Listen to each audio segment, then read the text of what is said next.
Hello আমার প্রিয় ছাত্রছাত্রী বন্ধুরা, আমি তোমাদের অমিতাভ স্যার। সবাইকে আমার ইউটিউব চ্যানেলে স্বাগত জানাচ্ছি। আজকে তোমাদের যে বিষয়টা নিয়ে আলোচনা করব সেটা নিউট্রিশনের একটা বিষয়, এবং নিউট্রিশনে আমরা এতদিনের ক্লাসে যে বিষয়গুলো আলোচনা করছিলাম, অর্থাৎ কোন রোগের জন্য কীরকম টাইপের ডায়েট প্ল্যান করা উচিত সেই জিনিসটা নিয়ে আলোচনা করছিলাম। আজকেও সেরকম কিছু জিনিস আলোচনা করব এবং তার সঙ্গে অন্য একটা টপিক আলোচনা করব খাওয়ানোর পদ্ধতি নিয়ে। যাই হোক, আমি প্রথমে আলোচনা করি সোডিয়াম নিয়ন্ত্রিত খাবার। অর্থাৎ যখন সোডিয়ামের যে মাত্রাটা সেটা খাবারের মধ্যে কম থাকবে। আর সোডিয়ামের আমাদের প্রধান উৎস কি? খাদ্য লবণ বা NaCl। ঠিক আছে, এই NaCl এর পরিমাণটা কমাতে হবে। খাদ্য লবণ দিনে 5 গ্রামের নিচে খেতে হবে, যদিও যে কোনো কন্ডিশনেই 5 গ্রামের নিচে লবণ খাওয়াটাই ভালো। ঠিক আছে, তো যাই হোক, কোন কোন রোগের ক্ষেত্রে হয়? যদি ইডিমা কন্ডিশন তৈরি হয় শরীরের বিভিন্ন জায়গায়, বিশেষত তলপেটে বা পায়ের চারপাশে এইসব জায়গায় জল জমতে শুরু করে, এই কন্ডিশনে হতে পারে নেফ্রাইটিস, নেফ্রোসিস, এইসব টাইপের কিডনির রোগ, হৃৎপিণ্ডের মানে বিভিন্ন রকম সমস্যা। এটা ছাড়াও গর্ভাবস্থায় যদি কারো টক্সিমিয়া দেখতে পাওয়া যায় তখন, আর হাইপার টেনশন। এই কটা কন্ডিশনে কিন্তু সোডিয়াম যতটা পাওয়া যায় শরীরে কম প্রবেশ করলেই ভালো। তাহলে এই সময় দুধ, যদি অন্য কোনো প্রবলেম না থাকে, দুধে অ্যালার্জি বা এইসব না থাকে, দুধ দেওয়া যেতে পারে। মাছ, মাংস, ডিম সবই দেওয়া যেতে পারে। অবশ্যই মাংসটা পাখির মাংস, পোলট্রি পাখির মাংস হলেই ভালো হয়। আর বিভিন্ন সবজি দেওয়া যেতে পারে। অবশ্যই সেই সবজিটা যত পাওয়া যায় কম পরিমাণ সোডিয়ামযুক্ত এরকম সবজি দেওয়া যেতে পারে। ঠিক আছে, আর বর্জনীয়ের মধ্যে যে কোনো টাইপের নোনতা জিনিস, এই নোনতা জিনিসগুলো বর্জন করতে হবে। আর আরেকটা জিনিস বলতে ভুলে গেলাম, আমি যে কোনো ফলও কিন্তু দেওয়া যেতে পারে এরকম সোডিয়াম নিয়ন্ত্রিত খাবার হিসাবে, যে ফলের মধ্যে সোডিয়াম নেই এরকম। সামুদ্রিক বিভিন্ন মাছ, ক্যান ফিশ, ঠিক আছে, অথবা কাঁকড়া, এইসব টাইপের জিনিস, এগুলো সোডিয়ামের খুব বড় উৎস, এগুলোকে কিন্তু বন্ধ করতে হবে। আর আচার, সল্টেড বাদাম, খাবার সোডা দেওয়া কোনো জিনিস, এগুলো পুরো বাদ দিতে হবে। যে কোনো ভাজাভুজি জিনিস এগুলোকে বাদ দিতে হবে। এবার চলে আসি নিম্ন পিউরিন সমৃদ্ধ খাবার। পিউরিন আমাদের দেহে প্রয়োজন আছে, কিছুটা ক্ষতিও করে। মেনলি গাউট বা গিটে বাত, রিউমার আর্থ্রাইটিস বা অস্টিও আর্থ্রাইটিস, এইসব টাইপের প্রবলেমগুলোতে আর্থ্রাইটিস মানে টাইপের যে ব্যাপারগুলো রয়েছে সেগুলো সব জায়গাতেই কিন্তু পিউরিনের ওপর একটা রেস্ট্রিকশন থাকে। তো সেখানে গ্রহণীয় খাদ্য কী কী হতে পারে? দুধ হতে পারে, ডিম এবং দানাশস্য, আলু, সবজি, বিভিন্ন ফলমূল, এগুলো হতে পারে, এবং ফ্যাট নিয়ন্ত্রিত খাবার হতে পারে।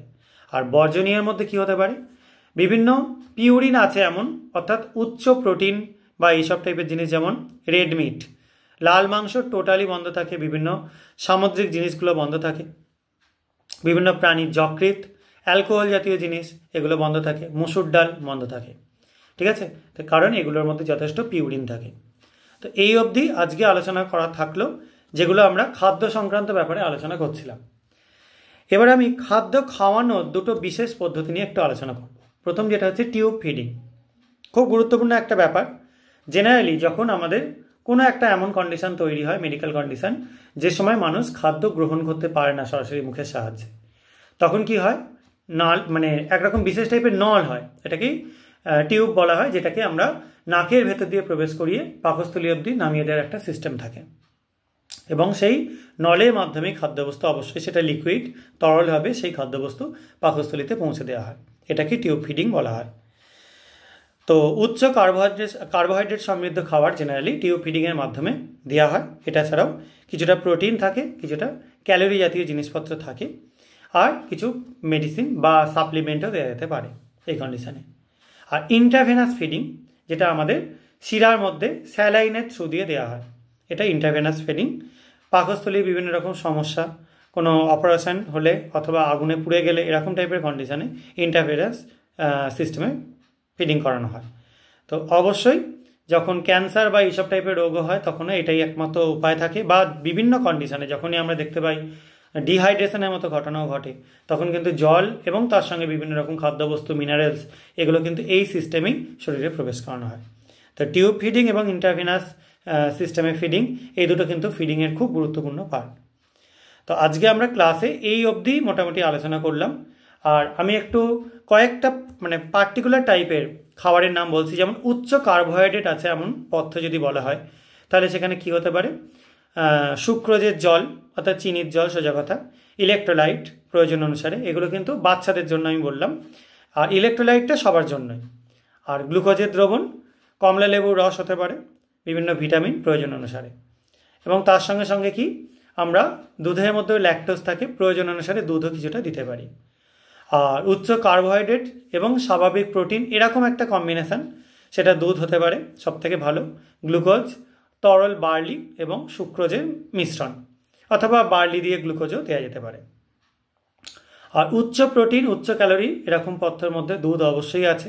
এটা ছাড়াও আমরা ডালের জল বা এরকম টাইপের জিনিসকে দিতে পারি, অথবা কোনো প্রাণীর মাংসকে স্টু করে তার যে জুসটা সেটাও দিতে পারা যেতে পারে। অবশ্যই সেগুলো রান্না করবার সময় অনেক রেস্ট্রিকশান মেনটেন করে করতে হবে, কারণ এই সময় মশলা জাতীয় কোনো জিনিস যাতে শরীরে না প্রবেশ করে তার ব্যাপারটা দেখতে হবে।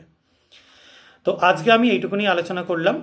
তো এইগুলো সংক্রান্ত ব্যাপারে কোনো সমস্যা থাকলে তোমরা কমেন্ট সেকশনে জানাতে পারো। আর যদি তোমাদের অন্য কোনো ক্লাস তোমরা চাও এরকম টাইপের, তাহলে সেটাও তোমরা কমেন্ট সেকশনে লিখে জানাতে পারো। সবাই খুব ভালো করে খুঁটিয়ে পড়ো, নোট নাও, এবং এগুলো থেকে তোমাদের কোশ্চেন সলভ করতে অনেকটা সাহায্য করবে আমি আশা করছি। সবাই খুব ভালো থাকবে।